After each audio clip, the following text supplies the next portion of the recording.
morning, friends, and welcome to worship with the South Sound United Methodist Cooperative.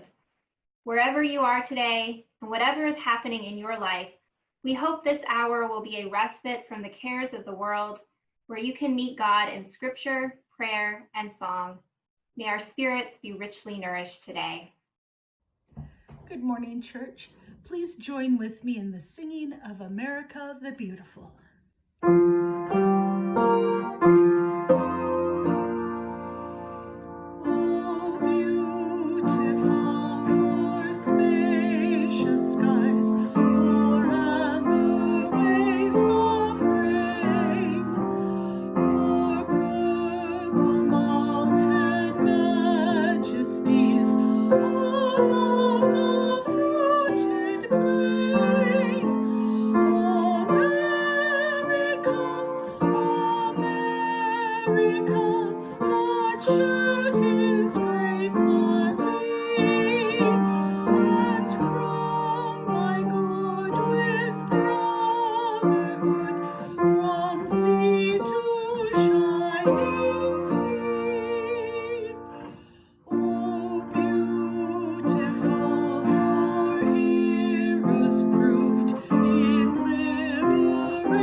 If you will please join me in an attitude of prayer. Loving and merciful God, Creator and Sustainer, we invite you into our homes and our hearts as we enter into worship together. Open our ears that we might hear your voice. Give us vision of your presence surrounding and enfolding us. Set our hearts ablaze in your glory, and give us passion to seek and follow you in each and every moment of our lives. Guide us as we open our souls to you this morning in eternal worship and praise. All glory and honor is yours forever and ever. Amen. Thank you, everyone, for joining us today for Children's Message. I'm Pastor Heather from Steamboat Island Church and interim at Shelton United Methodist Church, and I have kids from around the South Sound United Methodist Co-op here with me, and I have special guests Aurora and Victor. And we have been talking today about the Sabbath law and what people are allowed to do on the Sabbath and not allowed to do on the Sabbath. In Jesus's time, on the Sabbath, people weren't allowed to work. And so Jesus came across a man who had a withered hand on the Sabbath. And did you know that healing people was considered work back then?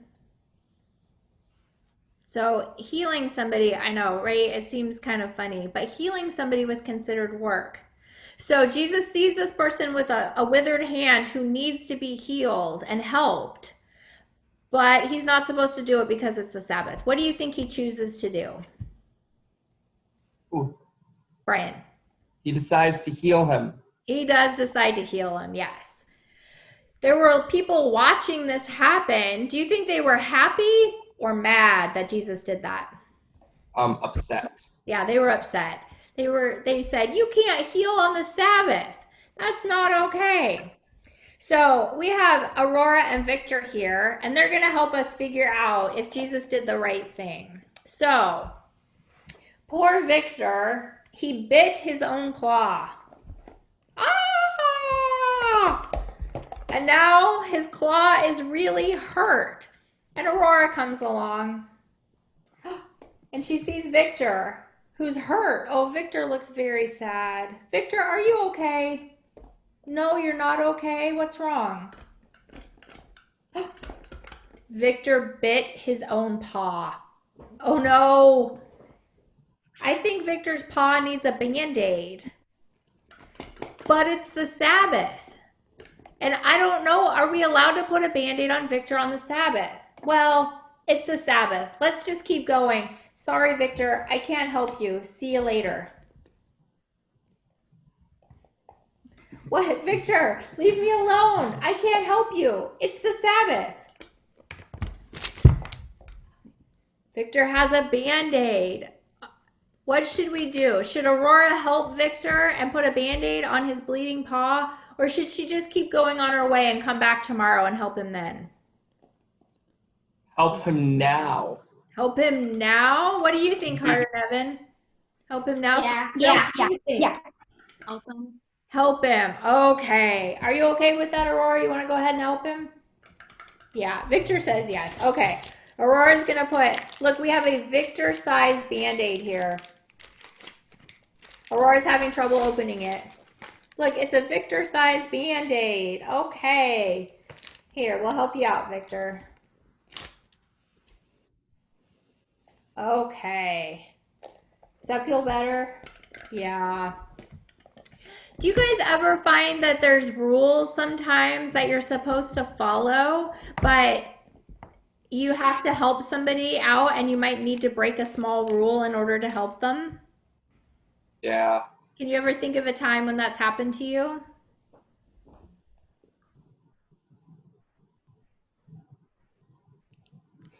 Oh, you're asking for an explanation. Yeah. Okay. Have you ever had a time where there's a rule that you're supposed to follow? Oh, I have one. Ben has one. In Okay. the 7th grade, our teacher was giving a lecture and someone was bleeding, and he wouldn't pick on me when I raised my hand, so I got up and got a Band-Aid for them, and then I got in trouble. It was kind of dumb. So that's And salty. that was- Mr. Stanley. Okay. Ben. So that's a great example. Somebody was bleeding in class and Ben raised his hand, but the teacher didn't call on him. You know, sometimes teachers are giving lectures and they don't want to be interrupted, so they don't call on you. But Ben got up and got him a Band-Aid. Do you think Ben did the right thing? Yeah, you did. Yeah. Anyone else have a situation like that ever? Well, there was this time when school was actually a thing that one of my friends was like, oh, she fell over, right? And I went over to help her out, and she didn't need the help, but she did actually. So I just helped her out. Yeah, so you saw somebody in need and you went over and you helped them. So sometimes it can be a little confusing when we're trying to figure out, you know, we want to follow the rules, we want to do what our teachers tell us or our parents tell us, but also Jesus always wants us to help people when we can. So Jesus gives us some instructions to help us. He says that there's 2 things that are more important than anything else. Can you guys tell Aurora what those 2 things are? So next time she sees Victor hurt, she can figure this out a little bit better. Evan. Love your neighbor and love God. Yes. Love God above all else and love your neighbor as yourself. And so when we're looking at deciding about doing something, should I help that person? Do I need to get up and get them a Band-Aid even if my teacher didn't call on me? What about if you're at school and all the popular kids are doing something they're not supposed to do and it's kind of mean to somebody else? It's not really a rule, but sometimes peer pressure can be like a rule. So they're all doing something that's not very nice to somebody else. Should we choose to do what the popular kids are doing because we want to be like them, or should we help out the person that they're not being nice to? How about the person who they're not being nice to? Is that what was that, Sophia? Stop them. Yeah, stop them, help the person. Is that an easy thing to do? Not exactly. No. Sometimes it's not. Sometimes it's not easy, right? I don't think it was easy for Jesus when everyone was really mad at him for healing on the Sabbath, but he knew it was the right thing to do. So sometimes it's not a rule like an adult has made. Sometimes it's maybe things our friends want us to do. And we have to still think about, is this loving God above all else and loving our neighbor as ourselves? So thank you so much for helping Aurora decide that she should put a Band-Aid on Victor. Victor is really grateful that he has a Band-Aid. And Aurora and Victor want to know if you will pray with them. Will you pray with them? Okay, turn on your, Sophia, can you unmute yourself? I'm not muted. Oh, okay. We're going to pray Angelina style. So I'm going to pray and then you're going to repeat after me, okay? And Victor and Aurora are going to go ahead and pray too. All right. Gracious God. Gracious God. Thank you for sending Jesus. Thank you for sending Thank you Thank you for sending Jesus To teach us your ways. to teach us your way.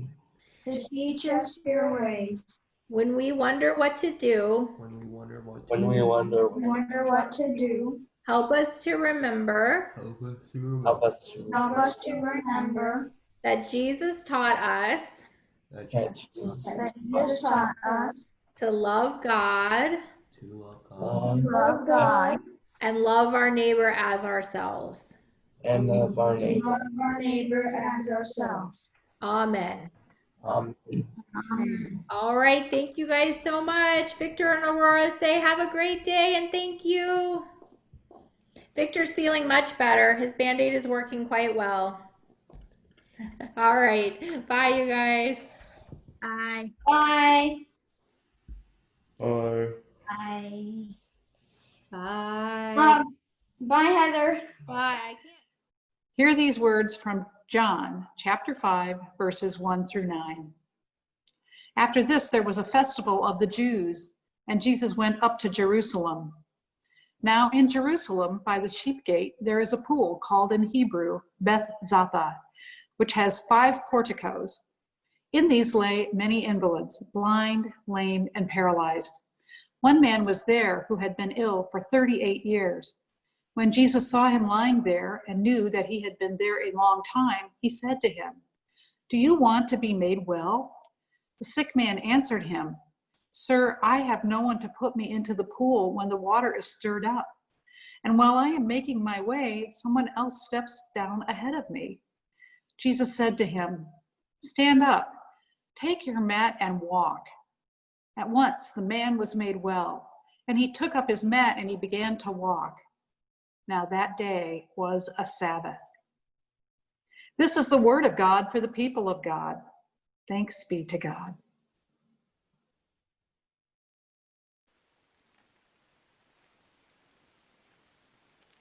When I was in seminary, I spent a month shadowing a chaplain who worked with recovering addicts. There's a common saying in the recovery community that's used when someone relapses and returns to their use of alcohol or drugs. Someone says, well, maybe they didn't want recovery enough. It sounds kind of like us Christians saying that someone didn't pray hard enough. I never thought of this as helpful advice, and at times I thought of this as even toxic advice. But there is some truth in that as much as you can lead someone in the right direction, show them the tools that will help them to make better choices, and support them all you can, in the end, nothing will help someone to recover unless they want to recover. Our text today is about what it takes to recover. Jesus is in Jerusalem for one of the major festivals. He enters through the sheep gate and goes to the pool of Bethzatha, which is nearby. This pool was separated with a dividing wall right in the middle, and it created 2 bodies of water. The sheep were held on one side. This is where they were washed and prepared before being taken to the temple where they would be used for sacrifice. And on the other side of the pool there was an area with several porticos, and this is where people with various infirmities gathered. These people were blind, they were lame and paralyzed. They were waiting for that special time when they could enter the water and be healed. It turns out that this pool was fed by an underground spring. And when the spring overflowed, it would bubble up from beneath the surface, causing a disturbance on the surface so that the waters rippled. And as you can imagine, this odd occurrence led to the belief, or rather the legend, that the rippling of the waters was caused by the fluttering of angels' wings. The angel wings stirred up the water, giving it healing properties. And legend had it that the first person to enter the water, when the waters were stirred up, that person would be healed. And so the chronically sick and disabled people of Jerusalem gathered, and they waited by the pool for just the right time to enter the healing waters. Jesus visits this outdoor nursing home where he finds a man lying by the pool. The man has been sick for 38 years. Jesus approaches the man with a question. There's no introduction, there's no small talk. The man doesn't call for Jesus. Jesus just comes to the man and he asks him, "Do you want to be made well?" The man responds by telling Jesus the circumstances that have been keeping him from getting well. He says that he needs to enter the pool when the waters have been stirred up, but as soon as that happens, someone gets in front of him and they get into the water first. He can't get to the water on his own, much less get there first. And so the man's response to Jesus is evasive. He offers circumstances and he makes excuses. And Jesus ignores the excuses and he says to the man simply, "Take up your mat and walk," which the man does. And this is a glory moment. So yay, this sounds like a typical Jesus healing someone story. And I love this story. I've read it many, many times, and I find myself unable to let go of the simple question that Jesus asked. This question has captured me, it has engaged me, and there have been times that it has enraged me. Jesus says to the man, "Do you want to be made well?" And at first listen, the question might seem condescending or even a bit patronizing, because we would expect that the response would always be, "Of course I want to be made well. Of course I want to recover from what ails me." And so on behalf of Jesus, I ask you who are listening, do you want to be made well? Do you want to recover from all that stymies you and hobbles you and paralyzes you and angers you and diminishes you? Do you want to stand up? Do you want to walk? Do you want to move? Do you want to be made well? For some, the answer to Jesus' question is not always yes. We may not understand that or even conceive of someone answering this question in the negative. But there are people who cannot answer yes. They don't want recovery enough. There's some that are so locked into addiction that they can't answer yes to Jesus. Dependence on drugs and alcohol and gambling and food and sex and all sorts of things have become addictions in their lives. We can become addicted to even the long-term reliance on the status quo or the fear of change. All of these things can take away our ability to say yes to Jesus' offer of wholeness. There are others who seem to enjoy being unwell. Maybe they fall and prey to psychological and spiritual stagnation. They've been in this state for so long that they can no longer imagine being otherwise. And if we're honest, some of us listening today would say no to Jesus because an affirmative response would mean that we have to change. and we don't want to change. I've been thinking about this text in light of some of the problems of our country, the pandemic, as well as the racial tensions we're experiencing. And I have the same question for our country. Do we want to be made well? It breaks my heart. It truly breaks my heart. But I know that there are some people who cannot say yes. They can't take the first step to say that they want to recover from what ails us.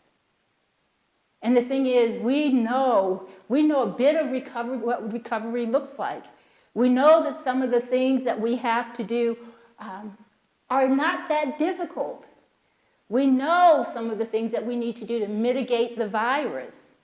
But like the man laying by the pool for 38 years, we're evasive. We offer circumstances and we make excuses.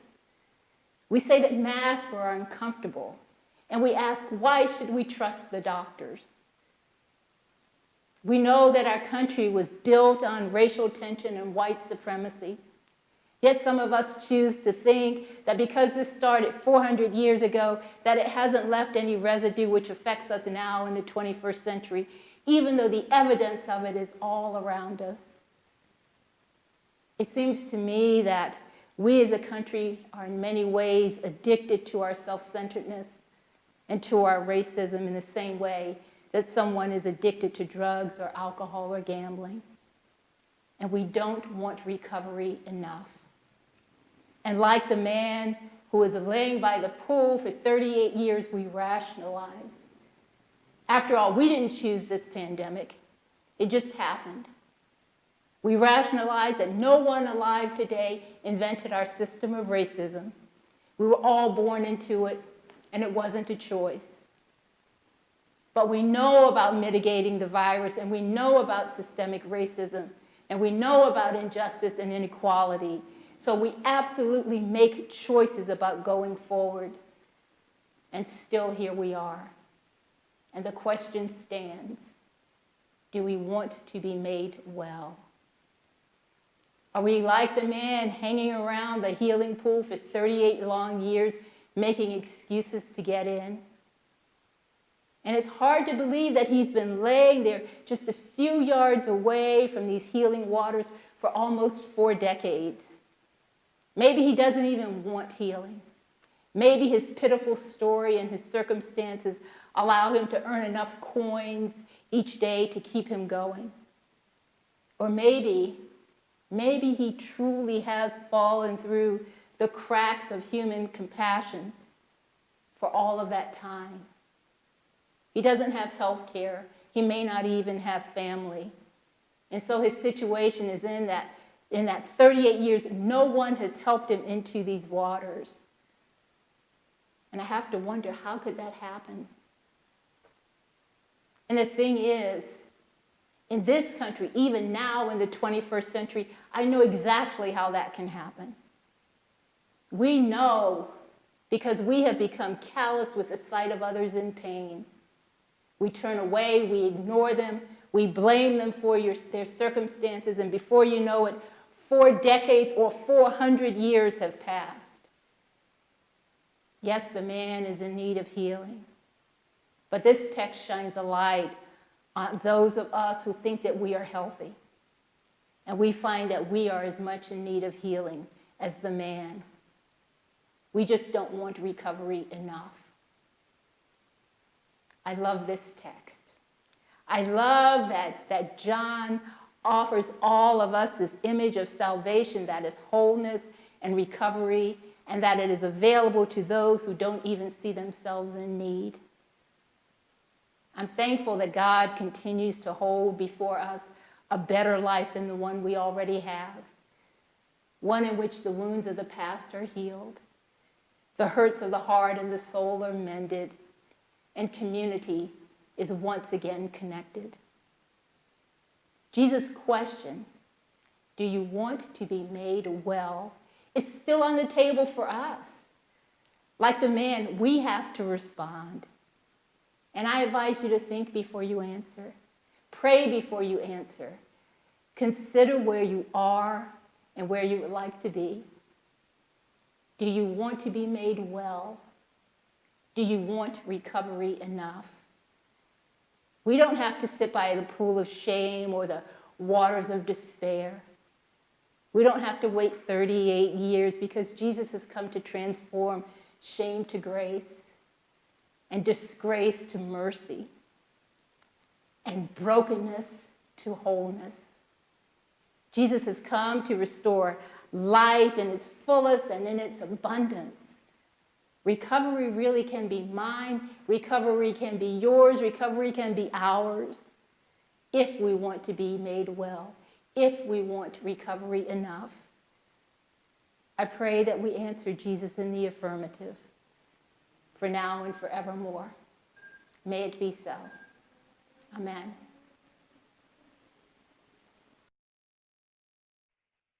Let us pray together. Holy and gracious God, we give you thanks for the gift of life, for the gift of your Son, for the gift of the Holy Spirit. Lead us through the trials, the sufferings and sorrow, the challenges and struggles, the tired times and dark places. Be with those who weep or cannot sleep, who have no peace, who seek release. Lead us with grace, with love, with peace. Bless with hope, with patience, with stamina. Transform us in your image, in your Son, in your name. Transform us to grow, to understand, to see. Transform us that we can be made whole. And in wholeness, may we be the hands and the heart of Christ. Amen. Good morning, people of the South Sound Cooperative Ministries. Your offering each week empowers ministry within our congregations. It allows each of our churches to respond to the needs of our communities. Of course, it also supports the work that is done by your pastors and your church staff.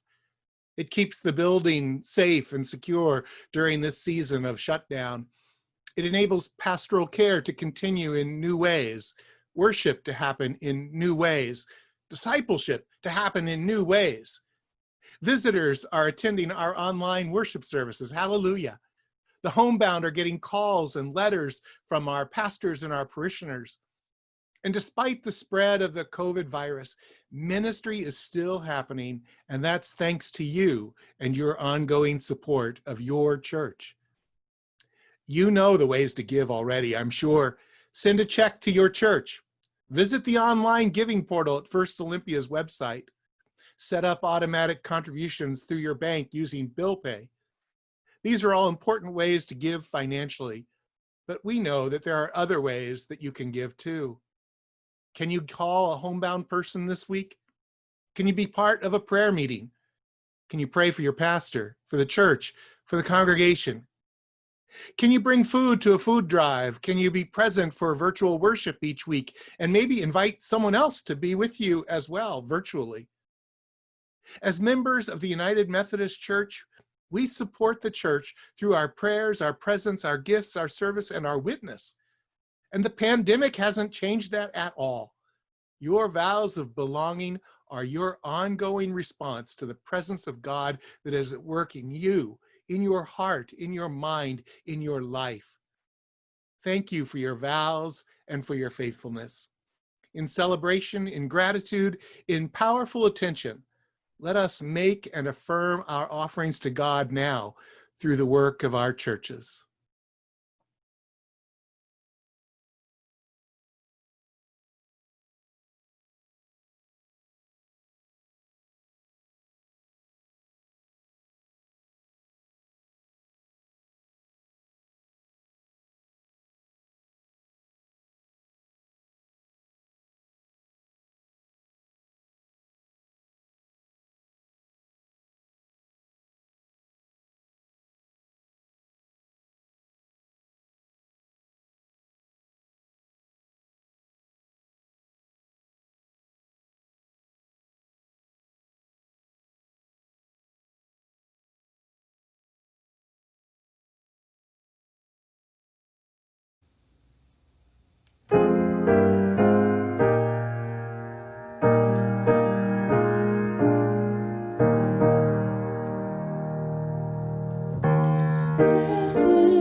This is my home, the country where my heart is.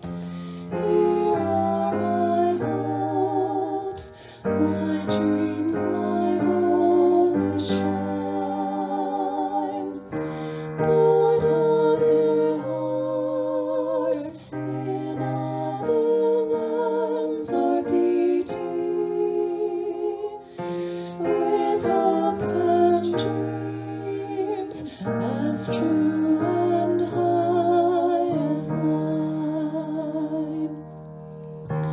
My country's skies are bluer than the ocean, and sunlight beams on clover leaf and pine. But other lands have sunlight too aglow, and skies are everywhere as blue as mine. Oh, hear my song, thou God of all the nations, a song of peace for their land and for mine.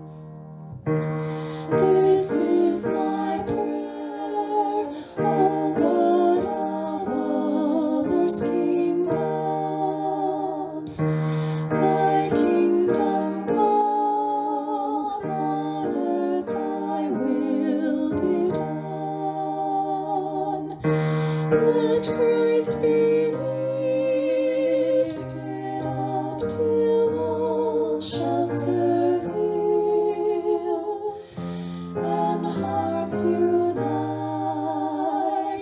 learn to live as one.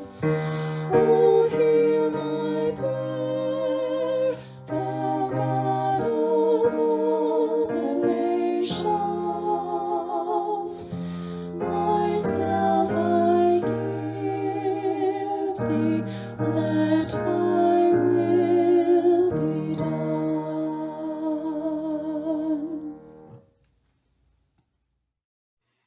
Let us pray over the gifts that we have given. God of all creation, the offering we bring to your altar this day, by whatever means we bring it, is the fruit of our labors. And we want to bring you the very best we have.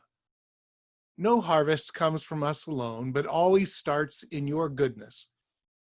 Many have contributed to every good gift we bring, working together in your fields, generous God. We pray that our gifts may be used to bless others who hunger for connection with you. We pray over this offering in the name of Christ, our Savior and Redeemer, with gratitude and hope. And all God's people say, Amen.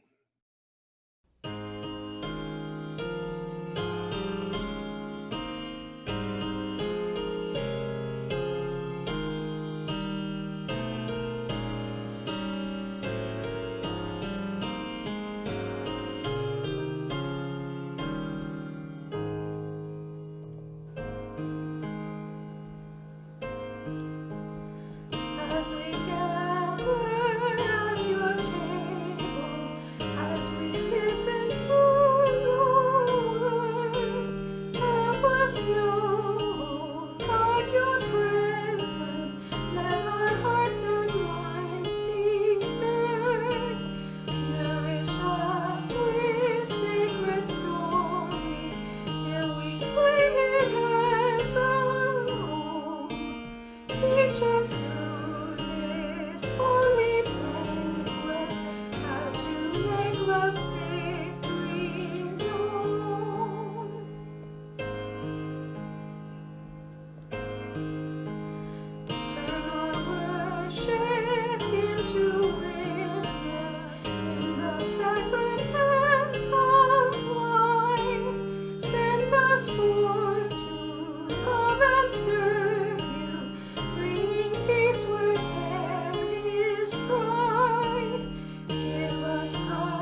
Friends, welcome to the table of grace that has been set for us by the Lord. Even though we are not together in physical space, we are one in the body of Christ, one in the Holy Spirit, and one in the love that God has showed to us through Jesus. Before we prepare to celebrate together here on this worship service, I want to invite you, if you would like, to join us for a live communion service via Zoom at 11 a.m. The pastors of the South Sound United Methodist Co-op host live communion every Sunday at 11.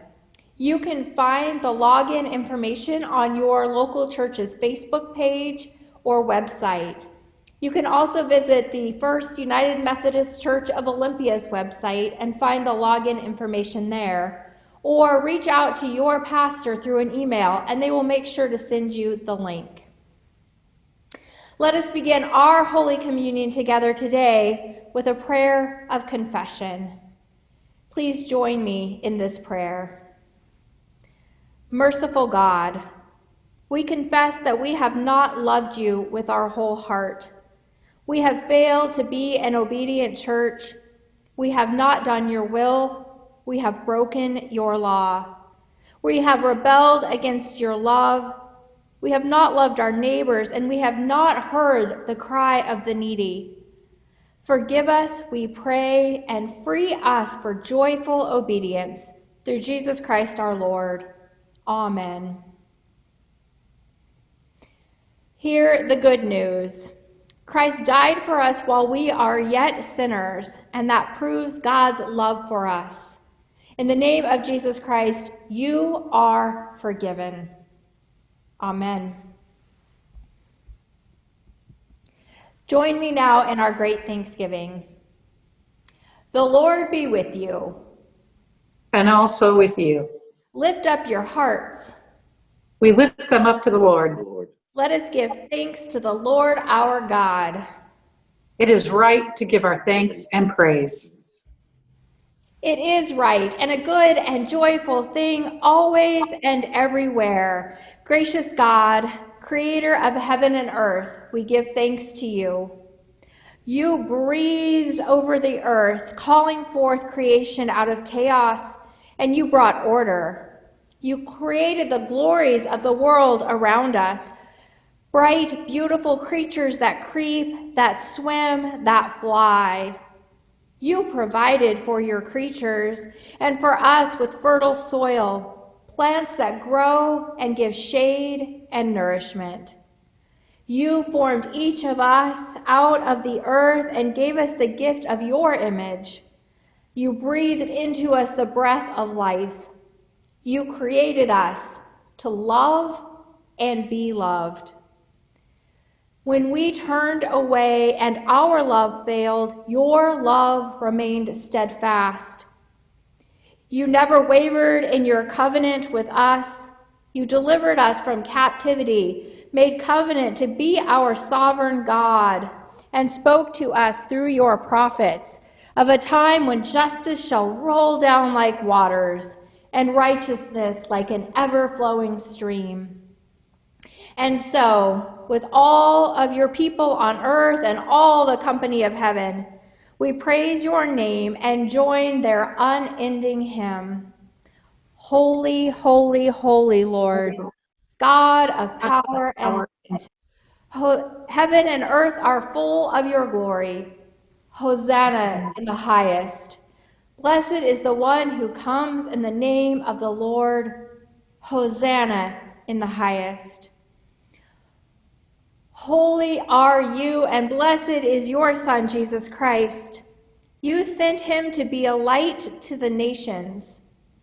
Your Spirit anointed him to preach good news to the poor, to proclaim release to the captives and recovery of sight to the blind, to set at liberty those who are oppressed, and to announce that the time had come when you would save your people. He healed the sick, fed the hungry, and ate with sinners. By the baptism of his suffering and death, and resurrection, you gave birth to your church, delivered us from slavery to sin and death, and made with us a new covenant by water and the Spirit. When the Lord ascended, he promised to be with us always in the power of your word and Holy Spirit.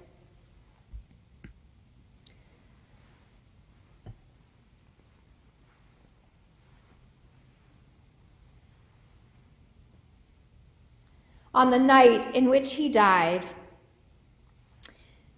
and gave himself up for us, he took bread at the Last Supper, gave thanks to you, O Lord, broke the bread, gave it to his disciples, and said, "Take, eat. This is my body given for you.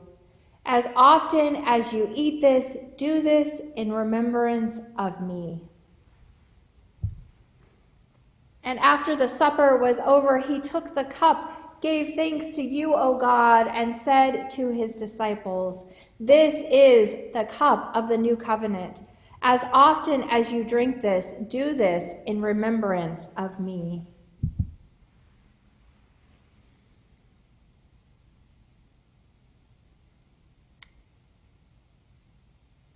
The cup is poured out for the forgiveness of sins, for us and for all.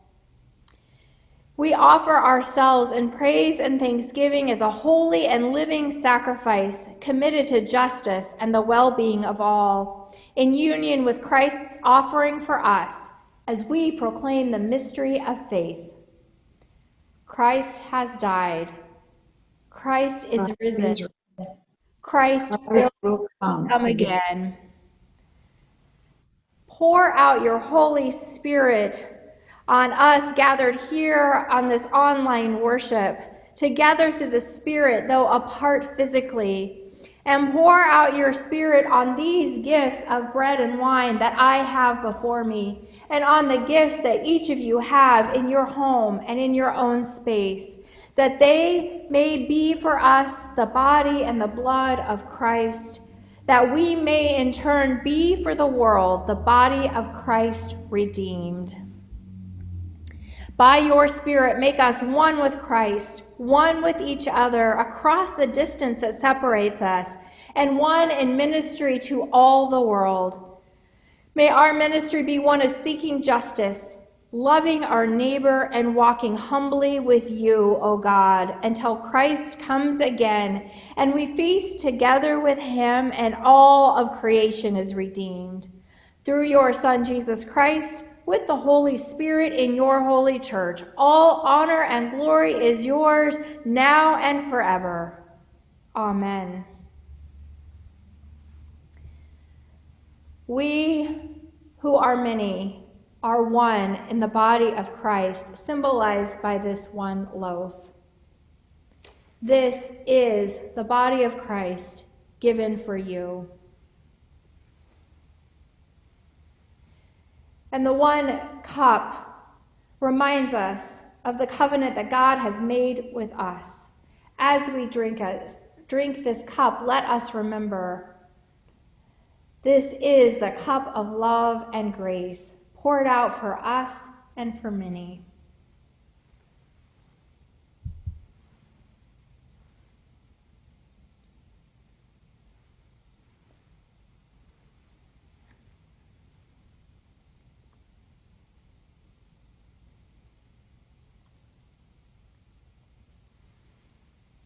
Will you pray with me a prayer of thanksgiving for these gifts and this table?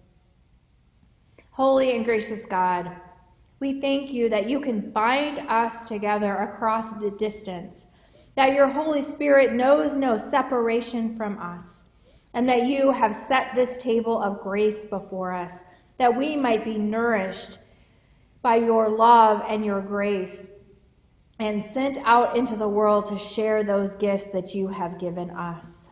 May we remember your covenant to be with us always until the end of time. And may we go out and share your promises with all we meet. In your name we give thanks and praise. Amen. Hear now this benediction. May the God who brings good from broken desires, the Christ who shares his yoke with us, and the Spirit which breathes her wisdom into our hearts, sustain and guide us this day and every day. Go in peace. Amen.